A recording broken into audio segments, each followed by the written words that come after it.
Hello everyone. पिछले video में मैंने आपके साथ बात की थी आइसोमेरिज्म के बारे में और उसकी क्लासिफिकेशन के बारे में, और उसका जो फर्स्ट टाइप ऑफ आइसोमेरिज्म था स्ट्रक्चरल आइसोमेरिज्म, यानी कि संरचना समावयवता। उसके जितने भी टाइप्स ऑफ आइसोमेरिज्म थे संरचना समावयवता के अंदर, उनको डिस्कस किया था हमने। समावयवता का दूसरा महत्वपूर्ण हिस्सा है त्रिविम समावयवता, यानी कि स्टीरियो आइसोमेरिज्म।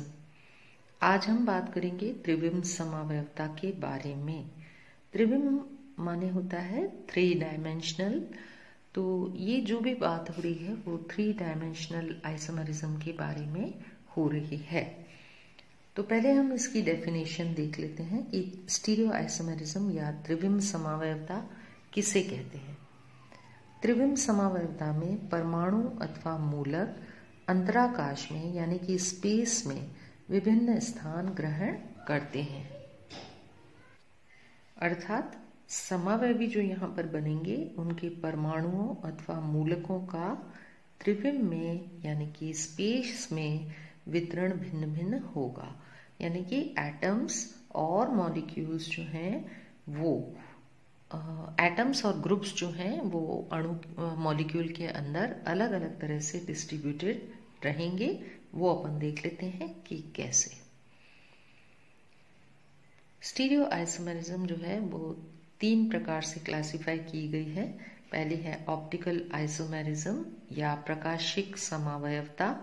दूसरी है ज्योमेट्रिकल आइसोमेरिज्म या ज्यामिति समावयवता। इन दोनों को एक ही श्रेणी में रखा गया है क्योंकि दोनों के अंदर एक कॉमन चीज है। ये श्रेणी का नाम है कॉन्फिगरेशनल आइसोमेरिज्म। कॉन्फिगरेशनल आइसोमेरिज्म इस एक ही श्रेणी में इसलिए रखा गया है कि ऑप्टिकल आइसोमेरिज्म के अंदर जो ऑप्टिकल आइसोमर्स बनते हैं या ज्योमेट्रिकल आइसोमेरिज्म के अंदर जो ज्योमेट्रिकल आइसोमर्स बनते हैं उनमें एक आइसोमर को दूसरे आइसोमर में बदलना हो तो बॉन्ड को तोड़ना आवश्यक होता है। 2 ऑप्टिकल आइसोमर्स यदि आप रखें सामने और एक ऑप्टिकल आइसोमर को दूसरे में बदलना हो तो बॉन्ड तोड़े बगैर ये संभव नहीं है।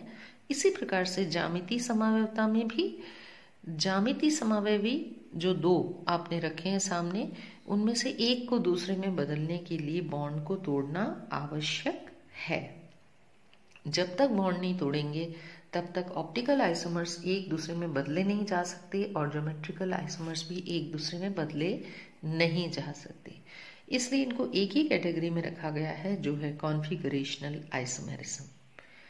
तीसरी प्रकार की जो समावयवता है वो है कन्फर्मेशनल आइसोमेरिज्म या संरूपण समावयवता। संरूपण समावयवता में एक समावयवी को दूसरे में बदलना हो तो बॉन्ड तोड़ने की आवश्यकता नहीं होती है।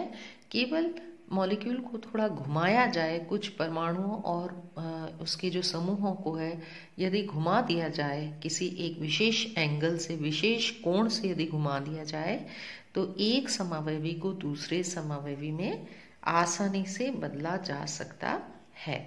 इसको हम बहुत अच्छे एग्जाम्पल द्वारा समझ सकते हैं।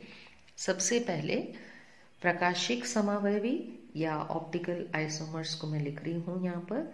मान लीजिए ये एक यौगिक है जिसमें एक कार्बन है और उसमें 4 अलग अलग ग्रुप्स या एटम्स लगे हुए हैं।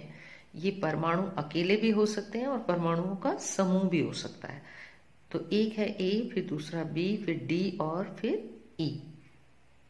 तो इसका जो अणु सूत्र होगा वो हो जाएगा सी और उस पे लगे हुए हैं ए बी डी ई। ये हो गया इसका अणु सूत्र। इसी अणु सूत्र से एक और संरचना बन सकती है जो मैंने यहाँ पर लिख दी है।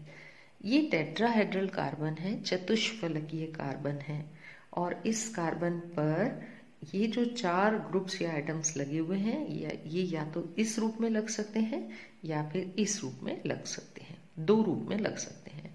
यूं अगर आप देखें तो यहाँ पे इनके बीच में कोई भी बॉन्ड में अंतर नहीं है। इन दोनों यौगिकों का, इन दोनों समावयवियों का अणु सूत्र भी समान है और इनका संरचना सूत्र भी समान ही लग रहा है। कोई भी बॉन्ड या कोई भी ग्रुप दोनों का इधर उधर या अलग नहीं है। इन दोनों आइसोमर्स में केवल इतना है कि इनके कुछ एटम्स और ग्रुप्स का डिस्ट्रीब्यूशन अलग तरह से है स्पेस में। यहाँ आप देख सकते हैं कि ये एक दूसरे के मिरर इमेज दिखाई दे रहे हैं, प्रतिबिंब रूपी समावयवी दिखाई दे रहे हैं। इनको ऑप्टिकल आइसोमेरिज्म या प्रकाशिक समावयवी क्यों कहा जाता है? क्योंकि इन दोनों समावयवियों के दोनों के भौतिक गुण, रासायनिक गुण सब समान हैं, केवल प्रकाशिक गुण अलग हैं, केवल ऑप्टिकल प्रॉपर्टीज में अंतर है इन दोनों की। इसलिए ये इस प्रकार के स्टीरियो आइसोमेरिज्म हैं जो कि ऑप्टिकल आइसोमर्स कहलाते हैं या प्रकाशिक समावयवी कहलाते हैं। दूसरी प्रकार का जो था कॉन्फिगरेशनल आइसोमेरिज्म में, हमारा जो सेकंड टाइप था वो था ज्योमेट्रिकल आइसोमर्स। यहां आप देख सकते हैं कि एक मॉलिक्यूलर फॉर्मूला लिख रही हूं C4H8। इस मॉलिक्यूलर फॉर्मूला से दो संरचनाएं बनाई हैं मैंने यहाँ पर। दोनों के अंदर ही हम देख सकते हैं कि सिग्मा बॉन्ड और पाई बॉन्ड की संख्या बिल्कुल वही है और एटम्स और ग्रुप्स जो हैं बिल्कुल वही हैं, बिल्कुल सेम हैं। कोई क्रियात्मक समूह भी अलग नहीं है इनका, सब सेम है। अंतर केवल इतना है कि पहले वाले समावयवी में दोनों मैथिल समूह एक ही तरफ दिखाई दे रहे हैं, जबकि दूसरे वाले में ये एक दूसरे से विपरीत दिशा में दिखाई दे रहे हैं।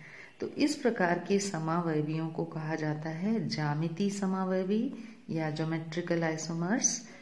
इस पर्टिकुलर आइसोमर का नाम, जिसमें दोनों जो बड़े ग्रुप हैं वो सेम साइड हैं, उसको कहते हैं सिस आइसोमर, और जिसमें दोनों बड़े ग्रुप ऑपोजिट साइड हैं उसको कहते हैं ट्रांस आइसोमर। स्टीरियो आइसोमेरिज्म का जो थर्ड टाइप ऑफ आइसोमेरिज्म है वो है कन्फर्मेशनल आइसोमेरिज्म। कन्फर्मेशनल आइसोमेरिज्म के बारे में मैंने आपको बताया था कि एक समावयवी को दूसरे समावयवी में बदलना हो तो बॉन्ड तोड़ने की आवश्यकता नहीं होती है। संरूपण समावयवता में सबसे अच्छा और सबसे सिंपल एग्जाम्पल है ईथेन का। ईथेन में C2H6 मॉलिक्यूलर फॉर्मूला है और ये दो प्रकार के समावयवी बनाता है। एक पहला जिसको कहते हैं इक्लिप्स्ड आइसोमर और दूसरे को कहते हैं स्टैगर्ड आइसोमर। तो ये है स्टीरियो आइसोमेरिज्म के बारे में इंट्रोडक्शन। आगे हम इसकी डिटेल स्टडी करेंगे। Thank you. Have a nice day.